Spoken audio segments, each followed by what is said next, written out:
To GameOrNought Plays. Today we're going to have a look at Sorcery. So a bit of background to why I'm choosing to do Sorcery.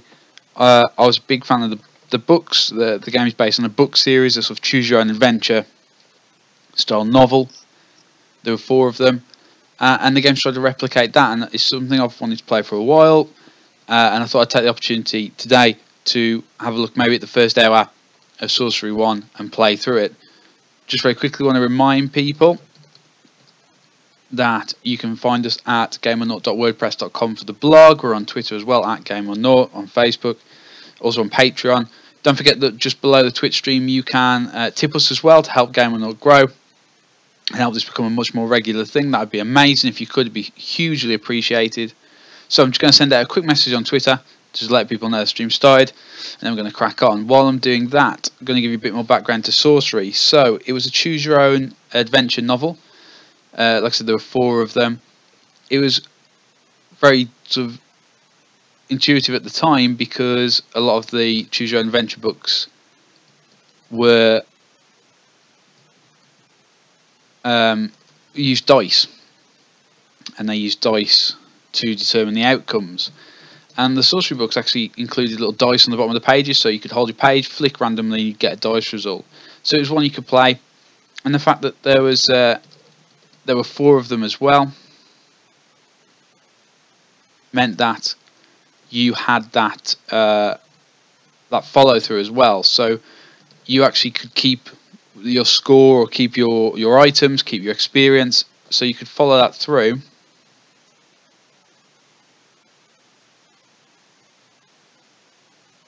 You could follow that through essentially through all 4 books, so you could keep your items, keep it going as you wanted. So let's just finish sending this tweet.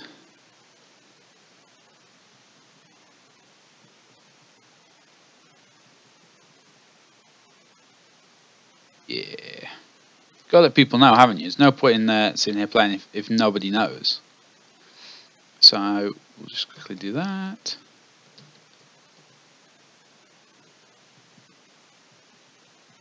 Support small streamers. Of course, mention 2 streamers connected as well. Definitely check them out.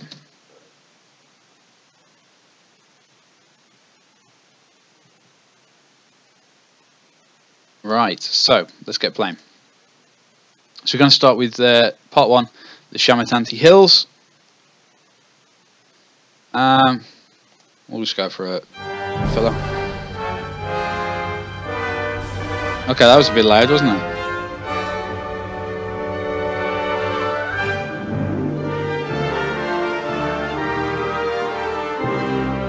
You've walked into the wilds of Kakabad, through Kare and the spiteful backlands, and all the way into Mampang. You've survived traps, thieves, serpents, and vengeful gods, and now here it is. Or now it is here. It is said the crown was never forged, only found by Chalana the Reformer. A lowly foot soldier who became emperor of the eastern world. Such is the power of the crown. The air around it crackles with influence. I'm going to wait.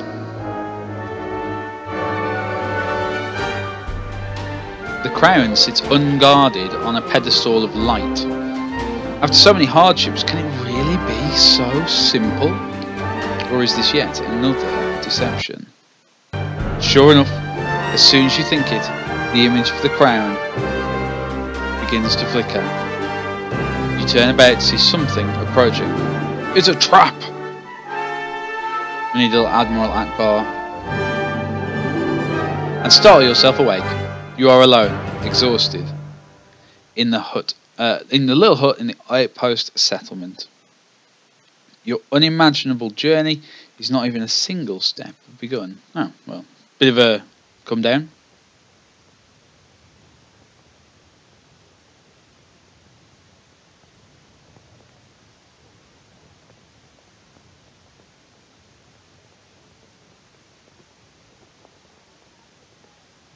Part 1, the Shamatanti Hills. So, let's have a look. So that's us. I guess I'm going to click on us. It is sunrise. You dress. Breakfast on bread and goat's milk. And collect the pack and sword from beside your bed. Test the blade. You push test the blade against the thumb. The blacksmith has done well. Let's pray for luck. What? Might as well, hadn't you? You might as well pray for luck. A great calm descends on you. Time to go. Time then to depart. You lift the flap, the back of the flap and the hut, and step into the early morning sun. Ooh, I do. I'm just going to move because my Twitch chat, which you can't see, was getting in the way. A great comment. There we go. So, well, it looks like we've only got one place to go to. So we'll go there.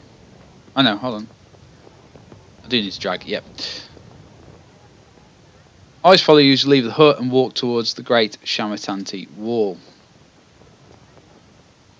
The frontiers people of this tiny settlement are well aware of your mission. Well, might as well say hello, hadn't I? Might as well be polite. You turn to them and bow. Some smile in reply, but are too afraid to approach. Others make gestures of protection. You're going beyond the wall, so they believe you to be cursed. A man is waiting on the path to the Kantapani Gate, the final doorway between Analand and the wilds of Kakabad. You recognise the sergeant of the Sight Master Warriors. He holds out his hand. Now that's actually a picture taken straight from the original book as well, so that's quite cool. Greetings, Sergeant. We'll greet him. I'm not going to be mean to him. He seems quite pleasant. He touches you forward with 2 fingers. You're almost ready, he says. I have for you a gift from the king. 24 gold pieces. It's all we can spare this time. That seems decent. Should I take it all? Yeah, I'll take it. You accept the gift graciously. Thank you.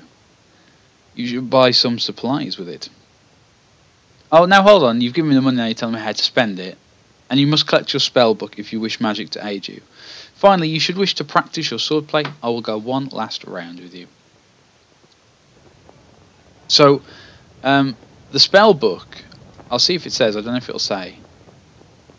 So in the book, the actual do your own adventure novel, the way it works is that they encourage you to read the spell book beforehand and learn some of the key spells. And then the idea is you don't look at it again, so it's kind of replicating as if you were in a fight. You wouldn't get a book out and start looking for the spell. And I wonder whether it'll say anything in here. Right, so yeah, of course I want the book. Yes, the Mage Nod's good. Remember, some spells will cost you effort to use, but the ones that don't will not work without a focus. An item of some kind, you'll need to read the book to know that. So if I have a look, will it let me? There it is. So have a look in the spell book. Most spells cost you stamina, but some spells don't require stamina, but you've got to have an item. Mag. Now I wonder, does it have? Yeah, it does. So it's got the 6 most useful spells. So there are loads of different spells, but these are the 6 most useful. Zap is lightning. Foff is full field. Law, non-intelligent. Creature's clumsy. Hot is a fireball. Wow, incredible. But they use about 3 stamina, which you'll see the stamina in a minute in the combat, I guess. Cast these spells non-intelligent. Yeah, big makes you big. Walk is quite useful if you have a coin.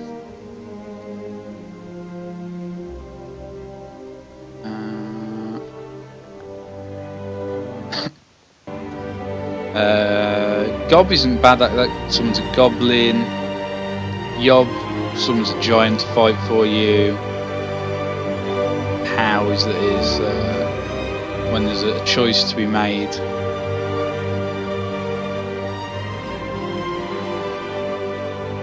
Okay. There are loads of different spells. Some are incredibly specific to very specific situations. But I think we'll start with those 6. Start with those 6. So we've got Foth, Law, Zap, Hot, Wall and Done. Cool. So then we'll buy some rations. Because, you know, if we're going on an adventure, 2 gold pieces per rations. Well, what I'm going to do is I'm going to buy... I'll probably buy 3. Oh, okay, I haven't got choice. I'll buy 4. So, rations kind of keep you... They updo your stamina, keep you healthy. Buy them, yeah, that's fine. And you can check your pack by going to items. Yeah, it's got spellbook, weapons, rations, and treasure. So we'll do a quick train, so we'll see the combat in motion.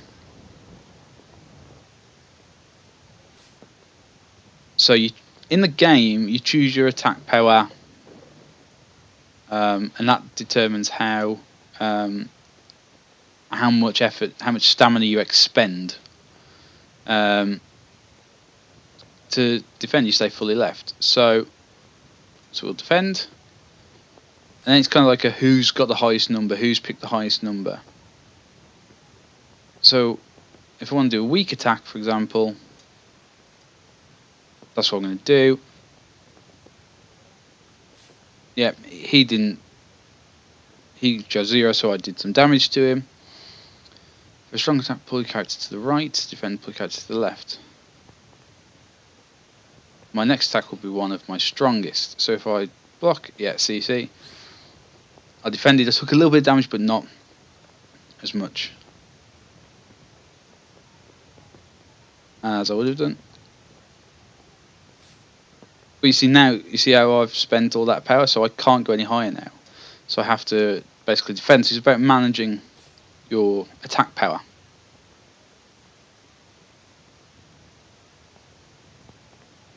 So we'll go for it again. We'll defend, just keep our attack power there. And we'll finish him off. Oh, he attacked as well. But we had the higher number. 3 stamina lost. But hey, that's because we had a fight. That's enough training, I think.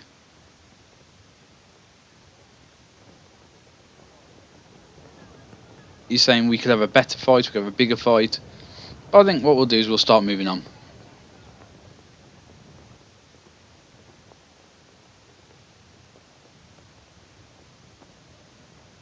You reach the foot of the mighty gate. It is sealed. The sergeant places one hand on the wood. The gate has been locked for some time to deter raiders, tells you, but you will have no difficulty. The stars in this place allow the DOP spell to be crafted. So this is how you do spells in the game. When you can click on cast a spell, and you get loads of letters turn up, right? And then what you do is you pick the letters that you think create a spell. Now in this instance it's giving me the right letters, but in the main game you don't have that choice, you don't have that luxury.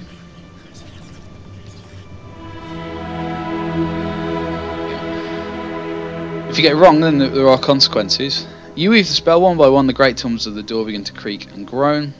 These gates have not opened since our last champion was lost, the sergeant says. I wish you more luck than he. Perhaps you will even meet him. I'm going to put, I fear he's dead. The Sightmaster nods. I believe he is returning, but transformed. I hope you do not meet the same fate. Transformed? That's worrying. Enter the gate. Together you step into the shadow of the wall. One last word, he declares. When you have the crown, find the highest point you can. We will be watching. Okay. I will not wish you a safe journey to Carré, for the way ahead will not be safe, the sergeant murmurs, and as he peers into the distance through the open gate. The Sightmaster warriors are selected from birth for their incredible powers of telescopic vision. You cannot help but wonder how far he can see. Well, can you tell me what's ahead? Tell me what lies ahead. This path leads first to Cantapani, a settlement of traders, though most are rogues and thieves. You should be there before the sun has reached its peak. From there, 3 routes lead on to Kristatanti, but no single route is safe. Kakabad is a land of devils. Let's move on. Enough talking, it's time to go. Striding away, you pass the gate. The faces of the folk watching your departure reveal the hopes that rest on you and your quest. The early morning air is crisp, and the rising sun paints the slopes in shades of peaceful beauty, concealing the evil that lies ahead. See, I can't zoom out. so you can kind of get a better picture. There's Cantapani, that's where we're going to be going next. We'll zoom back in. Into Kakabad. The path winds through slopes of wild scrubland. The countryside is deserted, and the eerie silence is broken only by the cawing of the occasional crow. There is a spell for hearing what they say, but you do not have the equipment it requires. The birds appear to pause in the air to examine you as they pass. They make you uneasy, as if you were an intruder in their presence. Barely an hour beyond the wall, and the air begins to grow foul. The Shamu Tanti Hills are infested with the pestilence of the backlands. It saps the energy from your body, leaving you feeling nauseous and weak. I should probably cover my mouth. Oh. You cover your mouth with the next scarf, which does no good. They warned you of this. You will grow accustomed to it the longer you're out here, but for the moment you must be very careful. Your maximum stamina just decreased. You can see your stamina at the top of the screen. There it is, up here. If this reaches 0, you'll be too tired to carry on. Stamina can be regained up to maximum by eating rations or resting. Now, we can travel across country, or we can go there. I'm going to go this way. I'm going to go towards Cantapani. Going to be a good travel. I'm going to follow the path for now. Another area passes and you crest a small hillock. I love that word, hillock. We don't use the word hillock enough. I'm going to use it more. I'm going to bring it back. From the top of which you can see the path continuing down into a small settlement of huts. This must be Cantapani. Okay, well, let's move on. Let's go to this village. Avoid the village. No, I'm not going to avoid the village. It's literally next to where I've just come from. Taking a long route there. Taking a long route. Hello everyone, just slowly pop back. Of course, if you cannot handle a town like Cantapani, then you could not hope to survive in Kakabad proper. You follow the path down to town. Oh, sorry, I should have explained this. This is the god at the time. You can use them for various things, but nothing right now. The round huts are made of a hard-baked bright clay, and the roofs are thinly thatched. As you pass, eyes peer at dark doorways, tracking your every move. For a moment, you think they will allow you to pass unchallenged, but then a villager appears from one of the dwellings and blocks your path. Cast a spell. That'd be a bit of an extreme response. All he's done so far is step in front of me. Let's look at him. He's 5 feet tall. They cannot grow much taller out here in this poisonous air.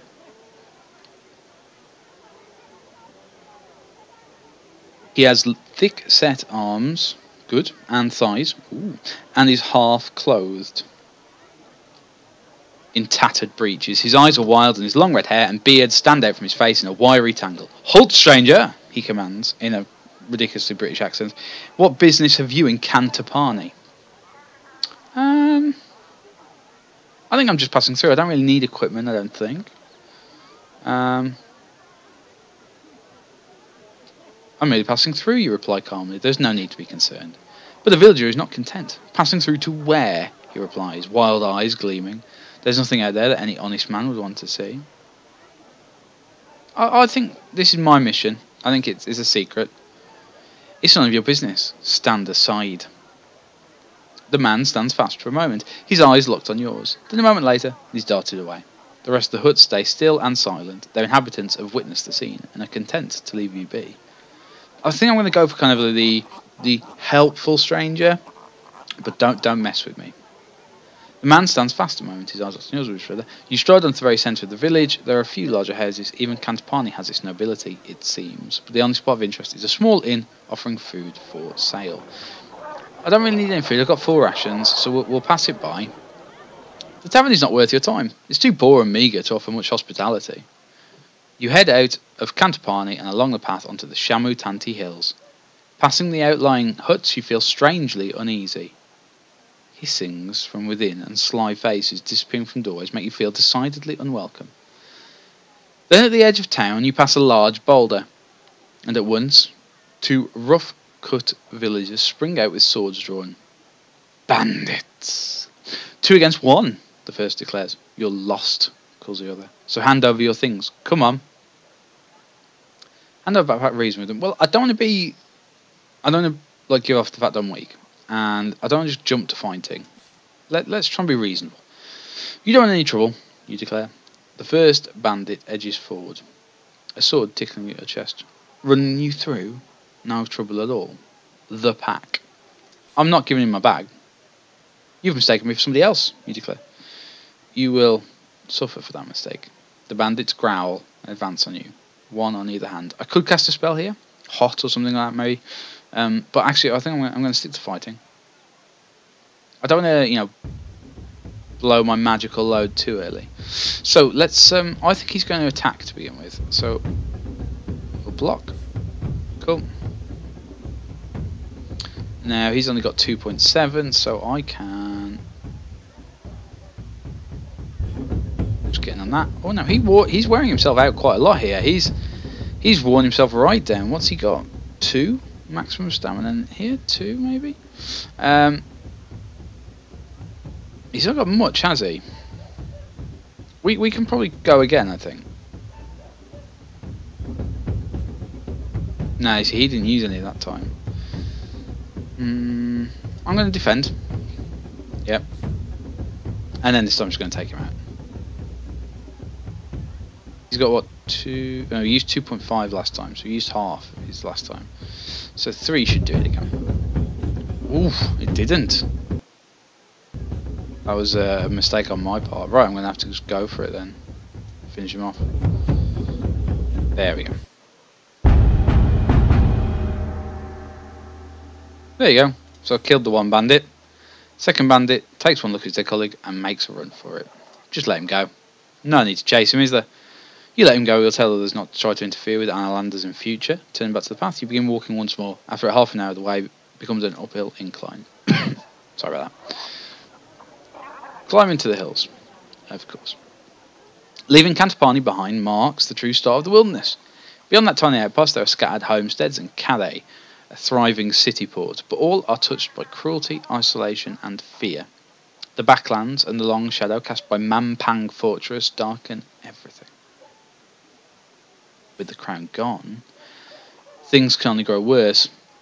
In the long years since Chalana the Reformer founded the Alliance, the crown has been passed from kingdom to kingdom every 4 years, ensuring each one has its turn to lead, but no more. Ruddlestone, Lenderland, Galanteria, and Bryce have enjoyed its power. When the crown came to Analand, it was stolen by birdmen from Zaman and carried off to Mampang. With the crown, the Archmage will be unstoppably powerful. There is no chance of sending an army against him. A military force would not survive the journey. So here you are, walking the long path to Mampang alone. 5 minutes later, you reach a fork in the road. The sergeant, for all his eyesight, had not mentioned this. Sergeant, for all his eyesight. So, we've got a fork in the road. See, it tells us there's a sign. The road splits around the base of a gigantic tree, but does not rejoin on the other side. The left path winds down to a valley, and the right rises up a slope towards the first thick forest of the hills. You pause to consider the lower route. There's a river there, and the path follows the left bank. It is a safer route, secluded and protected, but the curve of the landscape would mean you are almost backtracking. It's hard to see further much uphill. The forest is sudden and thick, and the path narrow. It may be hard getting in that direction, but the hills will involve a lot of climbing. Eventually, and you may get a decent view of the next leg from the top of the ridge. You're ready to make a choice when you hear a faint cry from somewhere close at hand. Let's look around. You look around, then finally tap into the uplands. A pair of wizened, calloused feet are dangling right down overhead, about to drop on you. Let's not jump immediately to violence. Who's there, you call? The voice cries again a little more boldly this time. Up here! Help! Help! I can't get down. He sort of started Cockney and ended up Liverpudlian. That's the last accent I'll try. It is the voice of a feeble, wiry old man. Stepping back a little, you can see him clearly. A sinner sticks dressed in dirt rags. Oh, look at him. There he is. He's got nice shoes on. Should we leave him? We'll help him. We'll help him down. Swinging yourself onto the lowest branch, you reach up and grab the old man by the waist. He is as light as a leaf, and within a moment you've lifted him to the ground. Thanks he remarks, brushing himself down, almost knocking himself over in the process. I was just starting to get a bit, perturbed, but I'm on the safe now. He seems remarkably confident, considering that the slightest stumble might break him into bits. That sounds a bit Like, yeah, I don't like that. Let's. What will you do now? Keep going for Analand, he says. That's where I set off from. You wouldn't believe the story if I told you. Suffice to say, though, if I know my eyes from my eyes, you're heading out to Mampang, and you better be smarter than I was. And ear. He presses a page into your hand. It is a page torn from a spell book. This might be some use to you. I found this. Just found it, mind, and don't go asking how. It's no good to me anymore. You take the page and put it in your pack. The man falls quiet and squats down on the ground. With his jabbering done, you hear a buzzing sound from high up in the tree. A beehive. I'm not going to mess with a beehive. I'm not going to mess with a beehive. Let's have a look, because we've got a page there from a spell book. Oh, it's only got half the spell is visible. Ka. Okay. See, here's my thinking, right? If I zoom out,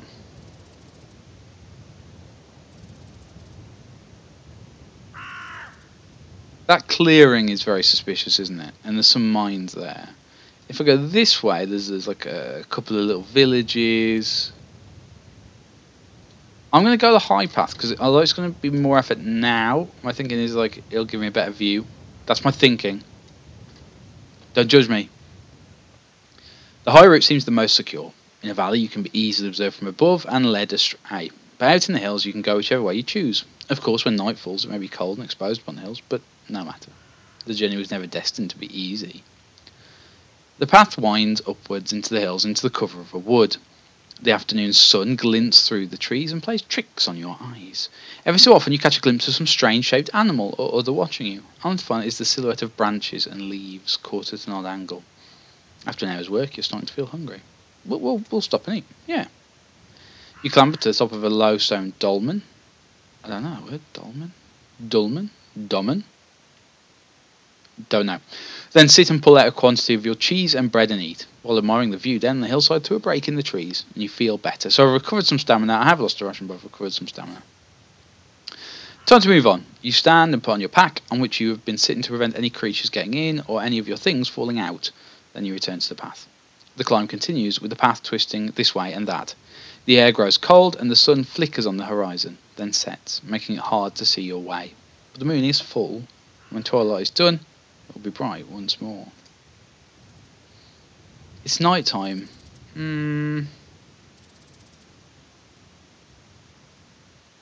Oh. Oh, that's cool. I can... No, I don't have to rewind. I can rewind choices. Interesting. It's night time. Let's not mess around.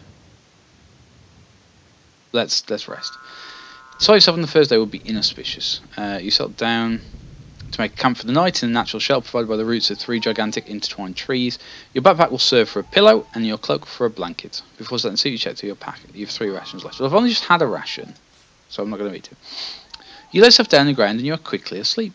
The moon is full and high. When you open your eyes, you feel warmer and more cozy than you did before, as if wrapped in a gigantic blanket. There is a pain in your leg. A giant bat has settled on your chest and is feeding on your leg. What the? I'm not having a bat feed on me. Kill that thing. I'm going to let it attack first. Oh, it used up pretty much all of its energy up there. So I should be able to kill it with quite a small attack there. There you go. So it'll be partly rested now. Is it going to go all out again? No, barely. That was a bad decision on my part. Ugh. I'm not making a good effort at this, am I? There we go. And we'll go again. Sweet. You cleave there with the sword, the bat falls to the ground, and the light goes and its eyes go dark. Continue. Toss the clock in the woods, and naturally exhausted, you go back to sleep. Once again, the crown fills your dreams. Only now, instead of being away in Mampang forged by the Archmage, you see it on the head of the burly villager from Cantapani. Anyone can wear the crown, he declares to you, but wearing the crown, you are no longer just anyone. And then he points a finger at you that seems to crackle with energy, and you find yourself drawn towards him, commanded to do his bidding. You are walking towards a crack in the ground. It seems sure to swallow you whole. You stumble at its edge, about to fall. That was a weird dream. But okay, we've got some stamina back. We even seem to have increased our stamina. It did say we'd get more used to the environment. That's why our stamina went down. So maybe that's what's going on. The second day of your journey begins in the morning cool. Still halfway between sleeping and walking, you feel the presence of your spirit, the camel, close nearby. His form has changed since you left Analand, just as you have changed, but he's still walking beside you. In the temple, they taught you that a prayer to your spirit could heal disease, lift curses, even save you from certain death. But the spirits are not generous and decline to help often. So that spirit, if I'm going to die, I can pray to the spirit and it will heal me. It's kind of a get out of jail free card, but you can only use it very sparingly. Sort of once, really, per adventure. Using the pray button. But right now we don't need to pray. You can feel yourself getting accustomed to the fetid air of the hills. You've now ascended several hundred feet and can expect to make excellent progress before the end of the day. As you crest the brow of a hill, you see something that makes you stop in your tracks. To your left is a clearing, and in the clearing are several poles planted firmly in the ground, and atop each pole is a head. Look at the heads? Yeah, we'll look at them. The heads are all kinds of ages. Some are recently fixed, while others have decayed and are nothing but skulls and hair.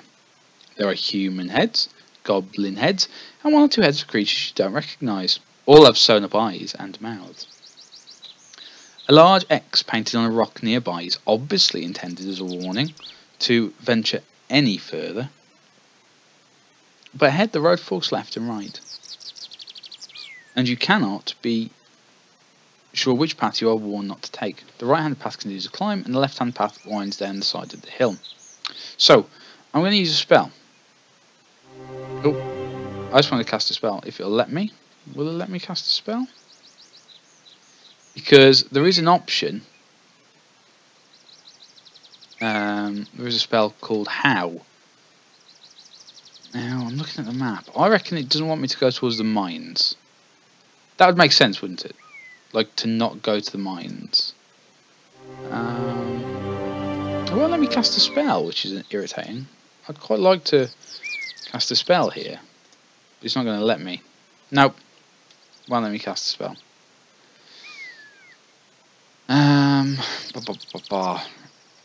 I'll go this way. I'm gonna keep away from the mines. Anything that puts heads on spikes, I'm not interested.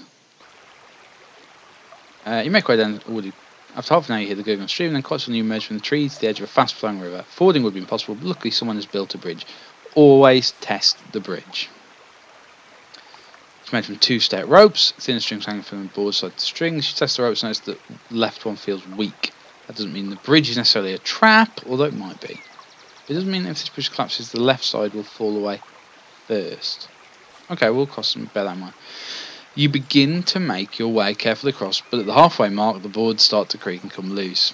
And then one of the ropes, holding the bridge up, unlashes itself completely, and you're plunging into the water. I don't think we'll make it, so let's try and protect our fall. You grab on the ropes to help you, so you fall, and half scrambling, half tumbling, you're dumped into water without too much injury. You splash through the water to the other side and come up dripping. You're in one piece, but your food is soaked through and ruined. There is no turning back. Something moves in the bushes nearby. Oh, I'm investigating that.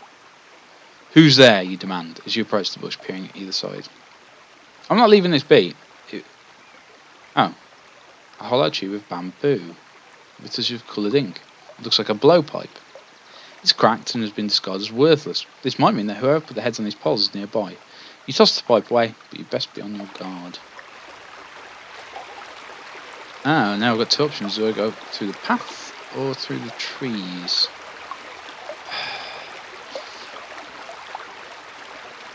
We're going to go through the trees, because there's a little village there, and that irritates me. You turn off the path into the trees, head on about the blowpipes, you want to stay well clear. yeah, it's kind of. I'm a bit worried about being on a path, being exposed like that. You walk a few hours through the light forest apple sun until you're climbing the side of a steep mountain. Okay, so we're climbing, still climbing. Climbing up a mountain. The path climbs up a low hill covered with thick bushes and shrubs that snag it close. Halfway you hear a sound. As big as breaking. Let's freeze. Let's just get ourselves prepared to see what it is. You freeze as a large creature the size of a bear emerges directly in front of you. It has black and white fur and a long bushy tail that trails out behind it. It growls menacingly. Again, let's not jump to fighting it. It might be peaceful. Leaving the main trail, you slip through the shrubs around the creature. Its patch is clearly the square of dirt through which the path leads. It watches you to ensure you don't come too close, but it doesn't attack. See, you don't have to kill everything. Message. Important messages from GameOrNought. Don't kill everything. After a few minutes of this, you are on the other side and able to continue. The path leads down through another valley. Fair enough. Through another valley and back up another hill. 2 hours pass. Quite peaceful little walk at the moment. Approach Cristatanti. So we're going to this lovely village, Cristatanti. The sun is now just past its zenith, and everywhere a dusty heat rises from the baked earth.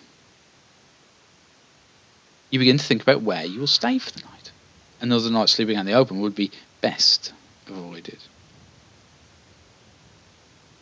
Then you see a small village centre of the hill.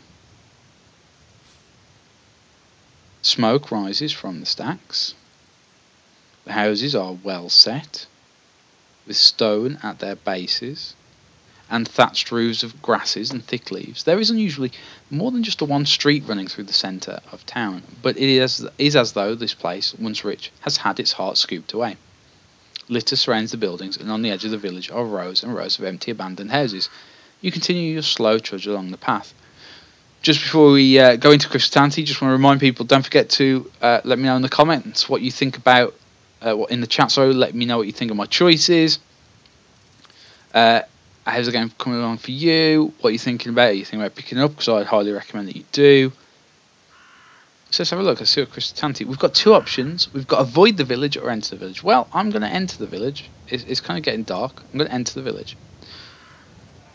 Young hill dwellers pass you and stare at your strange clothes. I'm just going to ignore them. It's rude to stare. These people are poor and live difficult lives. If your mission fails, they will not survive long. They cannot survive long out here regardless. Let's go to the alehouse. We might not drink, but we might talk to people. It's always good to get info, isn't it? Get info. Walking down the single road, you quickly find a hut with its front covering pulled wide open and the smell of brewed beer coming from inside. You go in. Of course you do. Several hill dwellers are here, talking gruffly. When you enter, they watch you with understandable caution. The owner of the hut comes over to you. Welcome to Cristatanti, he declares. What do you want? Let's greet and be nice.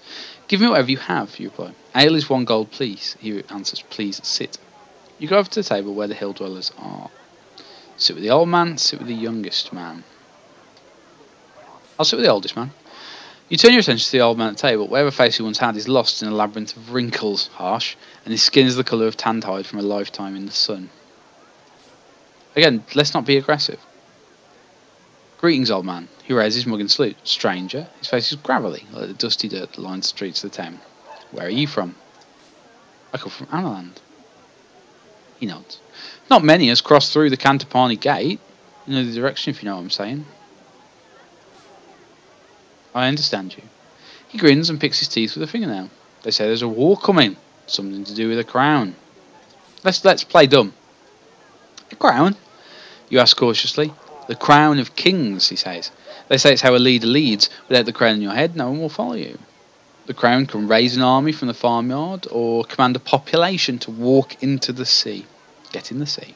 He shakes his head. Sounds like a bad idea if you ask me, but if someone's got to wear it, I'd rather they were in Analand than Mampang.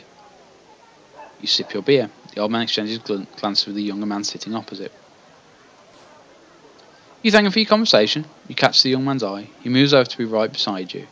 close enough to whisper in your ear, but you don't quite catch what he says. Repeat that. The man giggles to himself unexpectedly, leaning in again so close you can smell the fumes on his breath. He declares, "Snatter cats." And he collapses in a fit of giggles once more. The man is clearly mad. Let's ask about the village. Tell me about the village. The man nods twice and drinks deeply from his beer to wet his throat. Or perhaps not, because as he puts the mug down once more he says nothing, just fidgets with his fingers and occasionally grins. Yeah, let's stop asking him questions, let's ask other people questions. You catch a woman's arms nearby. You demand. She shrugs, slipping through her grasp. Every village has one, she answers. Doesn't mean we're all like that. Good stock we are. You get back to your feet. The old man giggles to himself, but does not attempt to stop you. I'm not going to knock him aside, I'm going to pay him. I drank his beer. You pay him, he's got a piece to step out onto the street. You look his way in that, trying to decide what to do next. And then the old man's here. Bomber, he declares through fermented breath. I grow them myself, good for the stomach. He pats your belly and walks away slightly. You turn the old man's gift over in your hands. It's a thick rounded fruit that keeps well and will be highly nourishing when you decide to eat it. Its only drawback is its incredible weight. It is now evening and time to sleep. Let's have a look. So if we go into my rations, is it in there? Ah, it's a bomber. There you go, bomber fruit. So it's a food. Cool. We're gonna find an inn. We're gonna sleep indoors today. The village is small enough that you can find an inn simply by walking around. Are you from the king? She demands. No, I'm just a traveller. Again, I don't want to tell people what my mission is. I think that's always important, that you don't tell too many people what your mission is. No, I'm a mere traveller. The woman narrows her eyes at you. This is a guest house, the best in Kristatanti. Only guests stay. Any guest of mine knows it costs 3 gold pieces to host a man overnight, and 2 to feed him. Okay, well, it's expensive, but let's eat first. And we'll have a room as well. The bed is clean, but not clean, but it's comfortable, and after a long day and all its narrow escapes, you're grateful beyond. Yeah, I mean, last night we slept out in the open and a bat started eating us, so I think it's good to try and just keep ourselves neat. You know, we're going to be sleeping outdoors a lot, I feel, in this adventure, so take the opportunity to be inside when you can. Your dreams are vivid once again. You're walking endlessly, the hills moving up and down under your feet like a rippling sea. Every step exhausts you, but no step moves you forward. Meanwhile, the food in your bag is rotting, wet through from the sweat of your back, and in the distance a deep voice is booming with laughter. The long, cruel fingers of one hand are curled around the metal frame of a crown, and with the other he beckons you forward, as if into a trap. I just wanted to remind myself, Zap is lightning, Foff is a force field, Law enables non-intelligent creatures control, Dumb makes creatures clumsy, Hot and Wow. Awesome. Let's move on. Beyond Kristatanti. You wake early and sit for a moment, in no great hurry to leave the village. I am in a bit of a hurry, if I'm being honest. It's now the 3rd day of the journey, and your muscles and your legs are feeling lean and strong. You spend a short while enjoying the peace, then unhurriedly collect your possessions and set off. A little too relaxed for my liking. We are on an important mission here.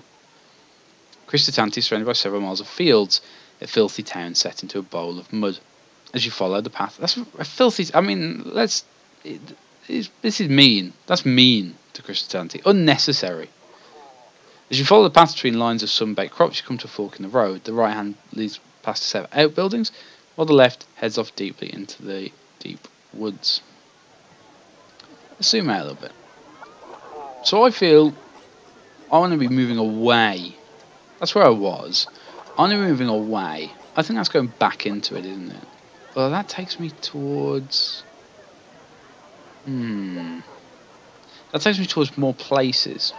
This takes me towards a ruined city. And that's a long way, isn't it? Like, that's the shorter route. If I'm following the path, essentially if I'm following this path, then that's the longer route.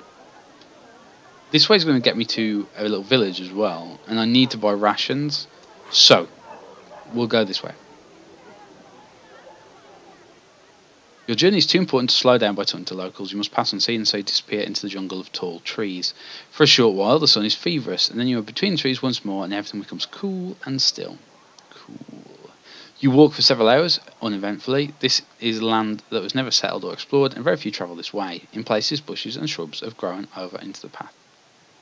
I'm not going to hack my way through. You never know what's going to be in the bushes. We'll just be careful.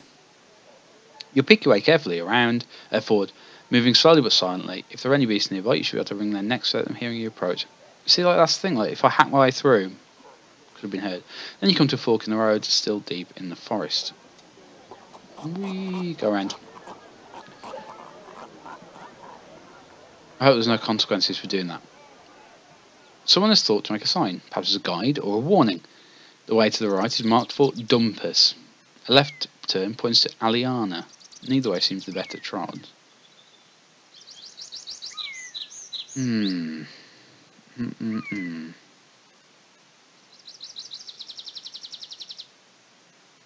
That would be the exploring route, wouldn't it? That would be the sensible route.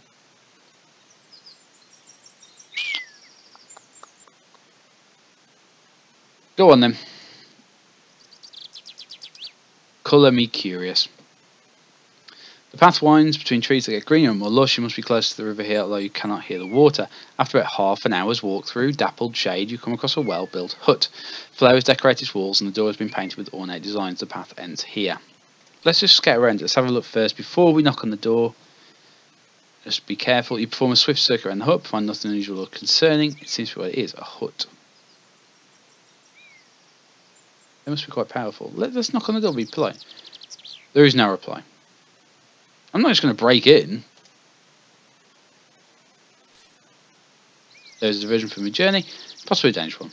You retrace your steps to that junction where you turn to the I'm not just going to open somebody's door. That'd be a real harsh move. You walk for several hours, following the path, twists and turns of the path through the trees, and suddenly you stop. You've heard noise up ahead. Somebody is moving around between the rocks and the edge of the path. Okay, so there's something large, long, with a tail that whips between the trees, but now that you've seen it, you're at a definite advantage. Let's attempt to be creepy. Not attempt to be creepy, attempt to creep around. It does look like being creepy, just stand there rubbing our legs at it. Ooh. The beast is off the path to the right, so if you creep through the tree line on the left, you may escape unnoticed. You try this tactic, moving slowly and carefully, making as little noise as possible, placing your feet with delicate care. After a few more yards, you're about to rejoin the path when the movement of the animal stops. It must have heard you, or caught your scent. And sure enough, a moment later, it is upon you. In a flurry of foliage and dirt, a rat bear leaps from the undergrowth. It's much closer than you thought. Its sleek black fur allows it to hide in the shadows until it is almost upon you. Well, better fight the rat bear. That could be a catchphrase. Maybe that's going to become a catchphrase. He's got a lot of stamina. Ooh. Right. Okay. Let's go for it. Cool. So we're just conserving our power a little bit. So is he. See, we're both just conserving our power. I'm a bit concerned. Right, we'll try again. See, I knew he was going to do something like that.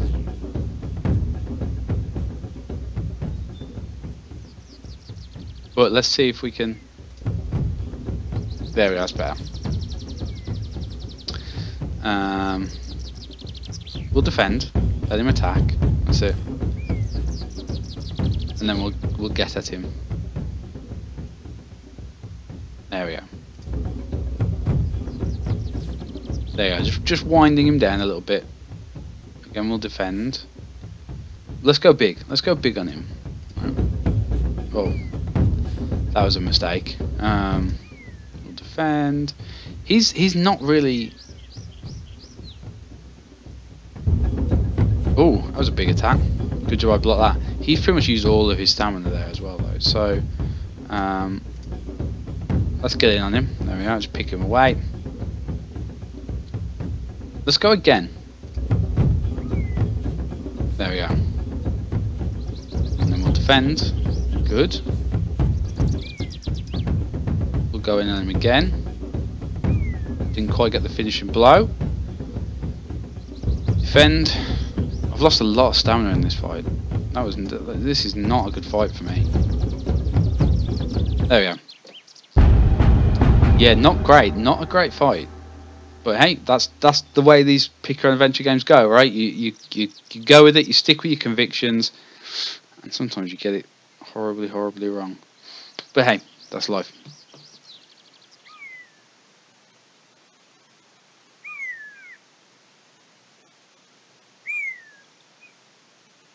Let's approach Dumpus.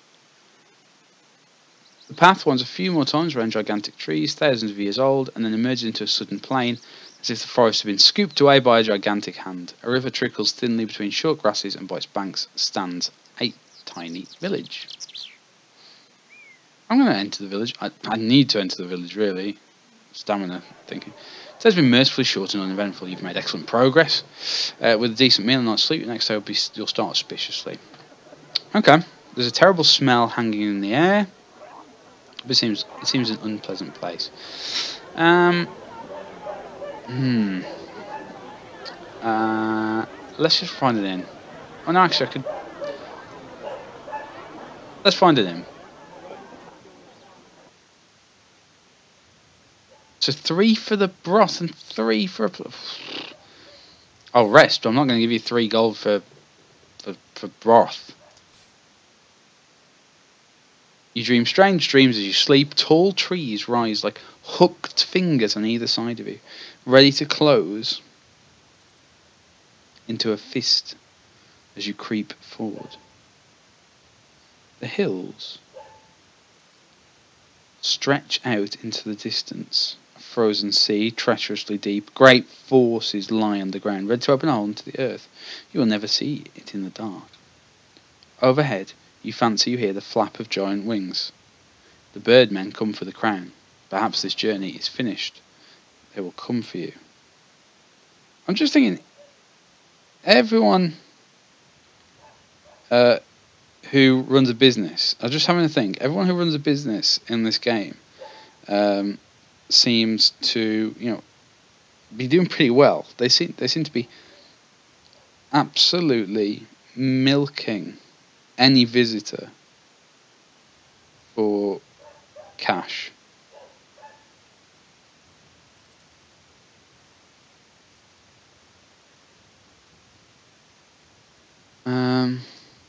Yeah, I don't want to say really. Can I go back? I can't visit the town. No. Right. What I'm gonna do? I tell you what I'm gonna do. Let's leave Dumpus. I can pray to the gods. I've got that fruit still. After another hour so the way branches, with one path leading up the hills and the other turned downhill. Is that a village you can make out on top of the hill? We'll go to the village on top of the hill. I prefer to be higher than lower. It feels more safe. The gentle upward slope becomes a steep hill and you're forced to rest several times. So far you've been walking through the foothills, now the journey will become more serious. When you finally reach the summit and can look out over the low plateau you've crested, you see the path runs through a small settlement of crudely fashioned huts. There are villagers out in the street. It seems a happy, bustling place. We'll approach. There seems no obvious danger.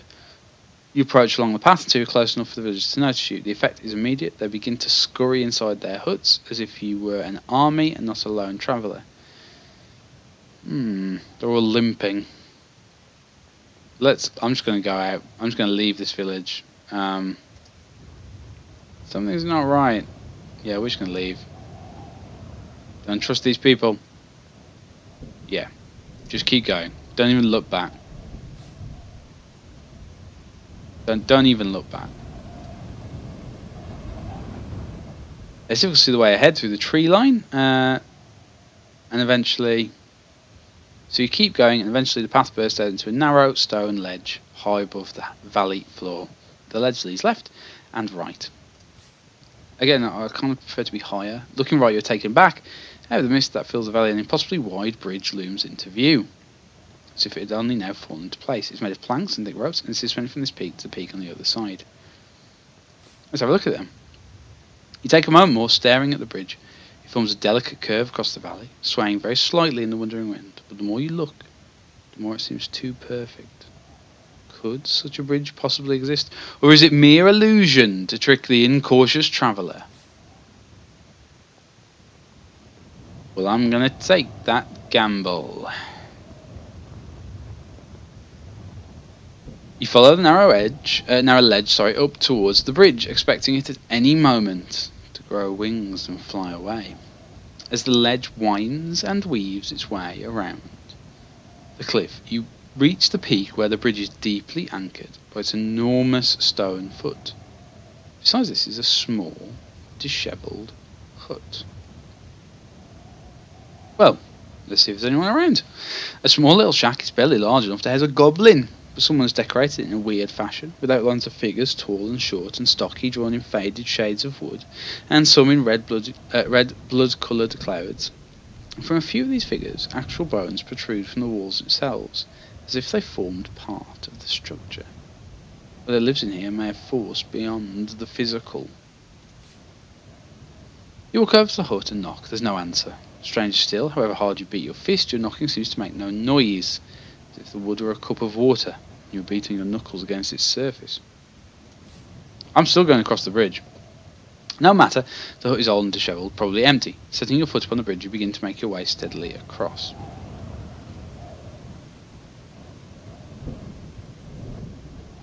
I know this seems like a terrible choice, but hey.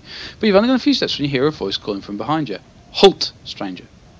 You turn to see an ugly, hunchbacked creature who's sidled out of the hut door. We're really judgmental on people's appearances, aren't we, in this game? Everything's ugly or filthy. Although, to be fair, if you wish to pass, 2 answers you must give to Van Cass. Okay, I'll give you your answers. You call back. The creature chuckles and asks his first question. A sister I have, which, in captivity, she lives in the woods. So first tell to me, do you know of her friend, of this cunning dame? And how is she known? Tell me what is her name. Now there was that hut, right? And there was a hut and it said to Aliana. That's the only person I know who lives in woods, so we'll go with that. Now I'm sure it was Aliana, so we'll try that. Your answer is correct and true. Now you must answer question 2. Get in. Though villages 3 you now have passed. What was first? What was second? What was last? Right, so the first one was Cantopani. Then it was Cristatanti. And then it was finally Dumpus. The hunchback nods once deeply and you breathe a sigh of relief. He gestures for you to proceed. We'll call out one last verse of advice. Beware the lair of the cave demon's maze. I'm not hanging around. I'm moving on. You leave the crooked goblin to mutter to himself and cross quickly to the other side. You follow the path over the crest of the hill and down to the next valley. It is now late afternoon. One of my favourite times of the day. So this looks like a big town here. Yeah, this looks like a big town. The Bridge of Van Cass. Somewhere down the hill you stop for a rest and sit on a boulder to survey what lies ahead. The path leads downwards and at its foot, cradled between 3 peaks, is the village. Quite a large one. Yeah, we'll go into the village. A village might mean a chance to restock on provisions. You hop down from the boulder and make your way forward when an overhanging branch touches your face and you hear a lively chirping. You freeze. Hovering by your creature. Hovering by your shoulder, a small creature the size of a bird. It's childlike but very thin with green skin. It flits around you on transparent wings. It seems friendly enough. It even lands on your shoulder. I'm having nothing to do with this. You try to bat the creature off your arm. Don't do that, it complains in a shrill and squeaky voice. You'll break me. Then get off me. If you don't want to be broken, get off me. The thing hops from one side of your head to the other, its flickering wings. And hello to you, the creature replies, chirping. My name is Jan. What do you want with me? See that village? creature replies. Last time I tried to go through, they told me I wasn't welcome, so I wouldn't mind some protection.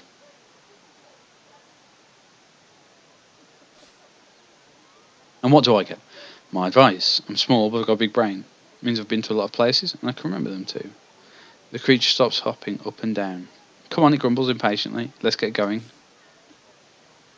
What are you? The creature does a backflip and gives a low bow. I'm a mini-mite. Pleased to meet you. It reaches their tiny hands and shakes your earlobe. I'll eat you if you try that again. I'll choke you if you do, the creature whispers back.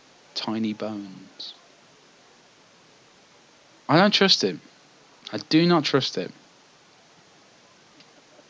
I'm not going anywhere till you've gone. Well, I'm sure you'll change your mind eventually. Mini-mites get very attached to their owners, you see, and I'm quite comfortable. Stay here or go on. I'm going to swat it.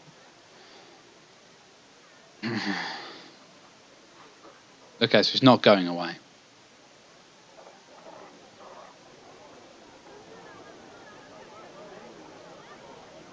You continue along the path, and the people seem to be having a festival. Let's ask Jan what's going on. Are they bewitched? No, if there's magic, believe me, I know. This is the festival of the young. Ooh, what's that? Is it like spring break? What's that? We'll take a look. The idea is that once a year, the children are led to the freedom of the village. It's time of great fun and lots of pranks. Okay. So, it's like mayhem.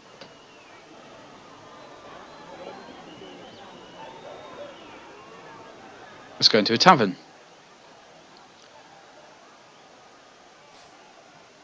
I'm sure you have. Take a seat. You do so, and Jan leaps up onto the counter. Glenn seems amused rather than alarmed. Now, 2 gold pieces?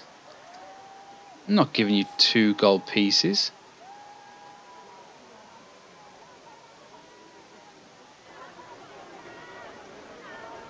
Not 2 gold pieces for a beer, anyway. Just tripping people up. You stop by the group and ask them about the waterfall, but they're too distracted by Jan, whom they delight in poking, tickling, and generally cooing over. After a few minutes of asking them about the waterfall, you give up and walk away. One of the girls calls, "Come back!" Another shouts, "The water is good for you." Jan sighs, already missing the attention, but comes back to rest on your shoulder. You leave the girls to their snickering. I need to rest. We need to rest. What do you want? She squeaks. That's not a very nice way to meet somebody, is it? How much is room and board? 9?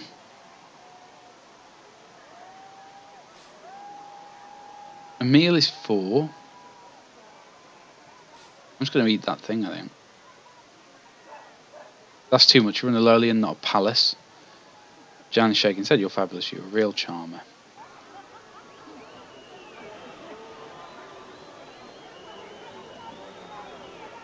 Yeah, I'm just going to camp outside. I'm not paying that much for that. You might be at the village in standard tall dry trees. The pesky mini-mite Jan perches a little above on a knot and is quickly asleep. You're tired enough to follow suit, but you're hungry. Yeah, so I'm going to eat that fruit. You put the last food you have, the old man's nourishing bomb fruit, and eat quickly. The night's darkness draws in around you. In the distance, you hear screams and whoops. You rest your head in your backpack. It turns out it sniffs the air. So, perhaps a few hours pass when you wake suddenly, where a shadow moving between the tree trunks. It's a wolfhound. Trying to move quietly so you won't be discovered, you pat over the dark ground for something to throw, a long stick or a long stone. We'll throw a stick. It's a dog, maybe it'll chase it. Let's throw it. You toss a stick into the bushes, the wolfhound's eyes follow it for a moment, it hovers, then dashes away into the tree to collect the stick. See, you don't have to kill everything. While the beast is distracted, you hurry in the other direction to find yourself a new spot to camp. Then, once satisfied, you lay down again and try to sleep. Jan flutters down and resettles on your shoulder. Your dreams are full of plagued victims, their faces raw with boils and streaming sores. What lovely dreams we have! As stuff as such dreams are made of. Now it's raining. Wonderful. But our stamina is slowly going up, which is good. You rise early from your spot beneath the tree. As you gather your things, Jan leaps onto your shoulder. Ready to go, he chirps. You rejoin the path on the far side of Biratanti. Let's ask Jan's advice. He's here, we might as well. Which way, Jan? To the right is a forest, to the left the going is easier. The path leads through a field of black flowers. Nah, black flowers.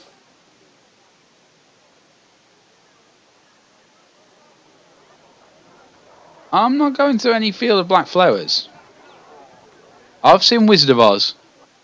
I know about flowers. We go right, you decide. Then be on your guard, Jan warned you. You climb a rise. The way is not too steep, and as noon approaches you have crested the ridge and are descending it again. You're now at the highest point of the hills, where the trees are thin, the view goes west goes on forever, and sometimes you catch glimpses of Carray on the northern horizon. With nothing to eat, you keep on walking into the early afternoon. Jan is in a talkative mood and fills the air around with his chatter. You pass from the open hillside into a patch of deep forest. Quite suddenly Jan falls quiet and hisses in your ear. Why? Because something is following us. You come to a dead stop. Jan is right. Something is moving through the trees behind you. A moment later, a point of steel has emerged from the darkness between two trees and touches your neck. You've seen me, whispers a voice. I know it. Interesting. I see nothing, you call back. You're quite safe. It is not I who is not safe. Again, let's not jump into a fight. Who's there? There is no reply, but the tall dark figure of an assassin emerges from the trees. He's dressed head to toe in black, and you had not seen him a moment before, even though he had been standing a mere arm's length away. He wields a sharp scimitar in expert hands. I don't want to fight him. He seems like he's going to be good at fighting, and I'm not.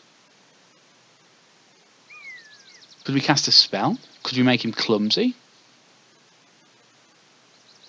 Let's try it. We haven't cast a spell really properly. Let's try casting a spell.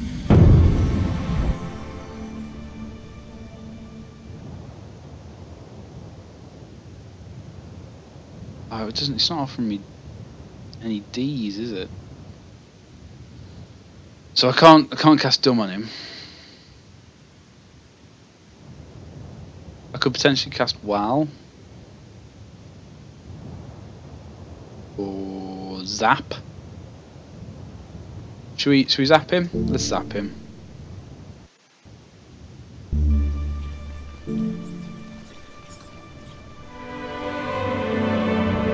You cast spell, nothing results. I should probably tell you, mini monsters are protected by an aura is a curse. Sometimes, like now, because you can't cast magic while I'm nearby, and I'm not leaving while that assassin is there. Oh, thanks, Jan. So useful. Ass basket.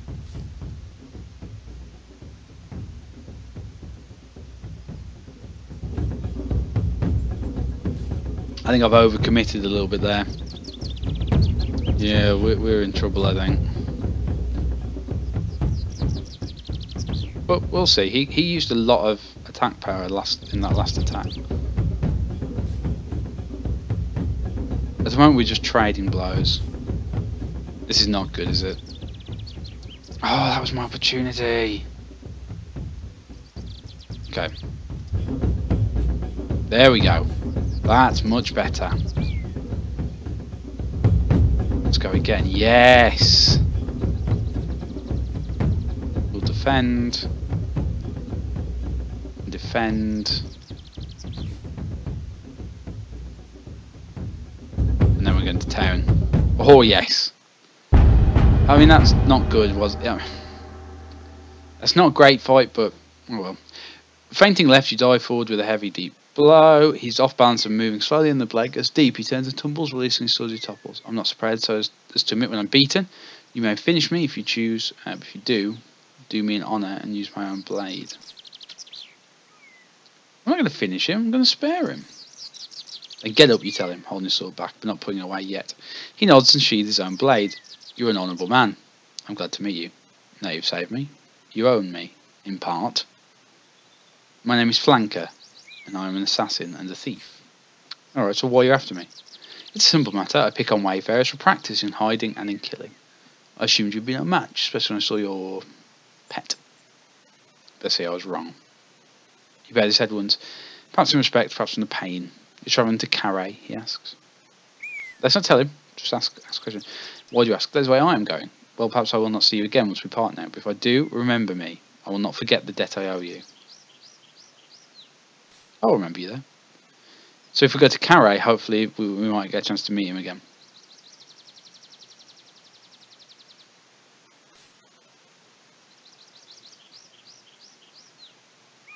Let's bind his wounds.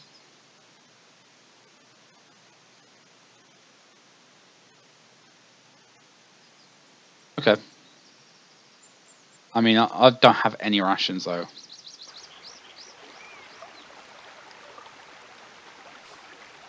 Not much further. There's a wooden hut. A woman. Let's greet her.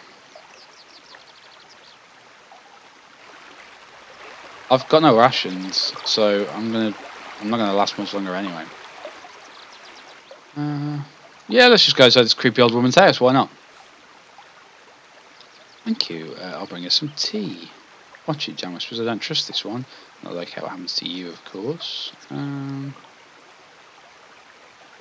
I mean, the tea's still hot. Let's compliment her.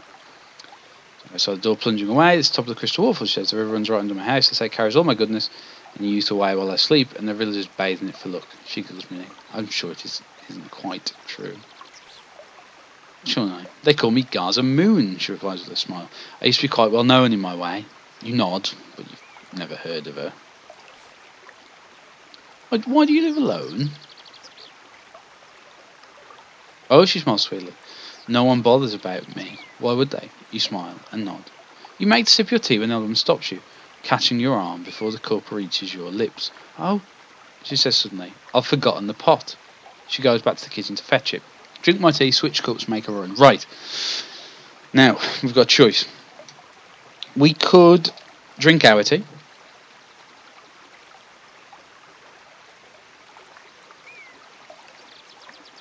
Or we can switch cups with her. But is this going to be one of those things where... Or am I overthinking it? Because I'm worried that it's going to be one of them where I switch cups with her and she's got the poison cup because she knew I'd switch cups with her. My gut instinct says...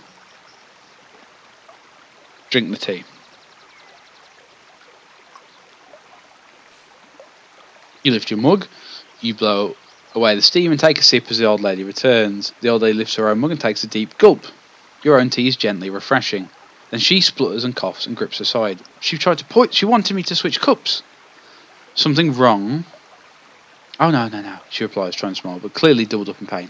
Stumbling and almost falling, she staggers to her kitchen and gulps down another drink. When she returns, she seems much better again. I'm not as young as I was, she explains, all the same. She pushes her tea to one side. Tell me about you. You're a traveller. Now, you see, obviously she thought I was going to swap cups with her. She was going to poison me. So let's not be too straight with her. Yes, that's right, I'm going to Carré. She claps her hands. How wonderful. Such a delightful city. Indeed, your answer. You answer, tell me, Onigen, you didn't have to come across an old man, did you? I've met a lot of people. Of course, she answers. But this one is special. Very old. And carrying a page from a spell book. Show her the page, shake your head. She tried to kill me. Whatever. You pull the spell page from your pack and her eyes light up. Giggling with glee, the witch snatches it. What is the spell? It's a spell of pest repulsion. You've no idea how useful it is around here.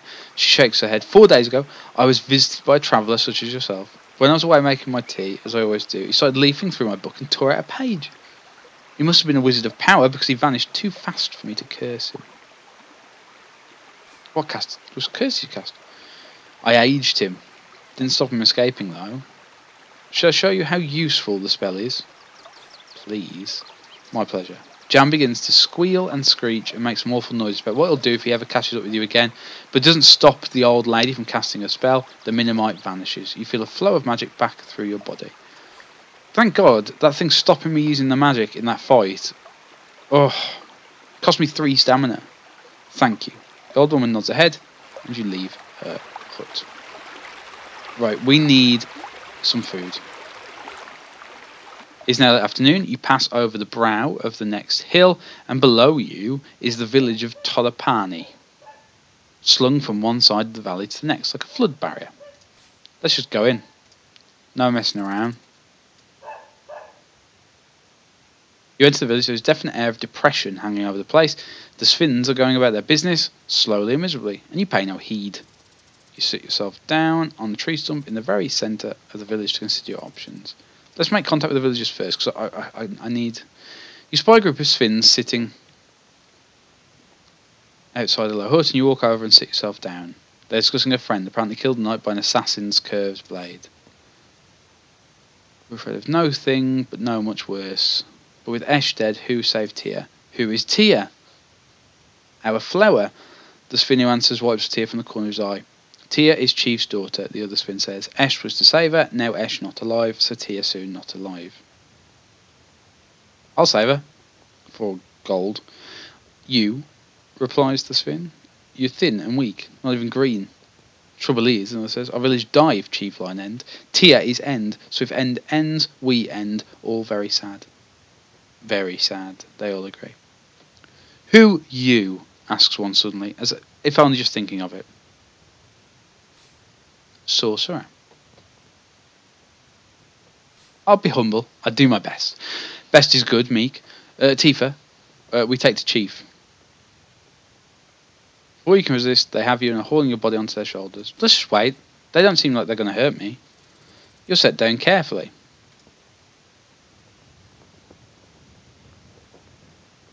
The door is slammed and locked.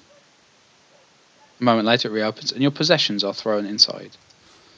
Let's try to sleep. A few more minutes past normal movement, figuring they'll probably now wait until daylight. You put your head down to sleep. The aching in your empty belly gnaws at you with glee. Your dreams are filled with grasping hands and long dark nails scratching at your flesh. Oh, it's daybreak. You're still alone, and now pass before you hear any noise. And then they drag you in front of a man. He's wearing outlandish, colourful robes. My name is Proteus Chief. He slaps his chest twice. I apologise, and he bows, brushing the dust on the floor with his sleeves. I'll accept his apology. The chief nods. He waves to a menial, who brings him bread and milk. Oh, I'm eating that. Gratefully, you bolt down the meal. It does not seem to be poisoned, and it nourishes you. The bell's removed, and the chief squats down in a pool of cloth. I have need of you and your strength. I'll help if I can. The chief bows. I am grateful. My daughter, my child, she is taken, offered to a terrible demon, below. You want me to rescue her? Succeed and you may choose your reward. Fail and... Yeah, I'll do it. I hope you will. He gestures to the other Sphinx who, still taking their chances, grab you by your arms and haul you to your feet. Dude, I need... food. Right. I'm going to stop there. So before we move on, I've got to go. I've got to get some lunch. Because I is hungry. So. We'll pause there. If you've enjoyed that, I highly recommend going to Steam and picking up the Sorcery games. I think you can get Sorcery 1 and 2, and then 3 and 4 as like a pack. I'd highly recommend it. Thank you very much for watching, if indeed you have been. This has been a GameOrNought Plays stream. We've been playing Sorcery, and this is the Steam version. Don't forget, if you want to keep up to date with what's going on with GameOrNought, you can follow us on Twitter, at GameOrNought. We're also on Facebook. Again, just search for GameOrNought. We obviously have our blog, GameOrNought.wordpress.com. If you can like and share and subscribe and just let everyone know about our content, that would be massively appreciated. And of course, if you've enjoyed watching this video, or if it's got you interested, or you just want to support us that little bit more, you can go below us on the Twitch. And in the panels, you can see 2 ways you can tip, either through Streamlabs or Loots. Streamlabs actually use PayPal. And if you want to do it more regularly, you can go to our Patreon link as well, where from just $1 a month, that's 76p, you can donate to us and help us grow and help this become a more regular thing. Just before I go, thank you very much for watching. This has been GameOrNought, and I'll see you again soon.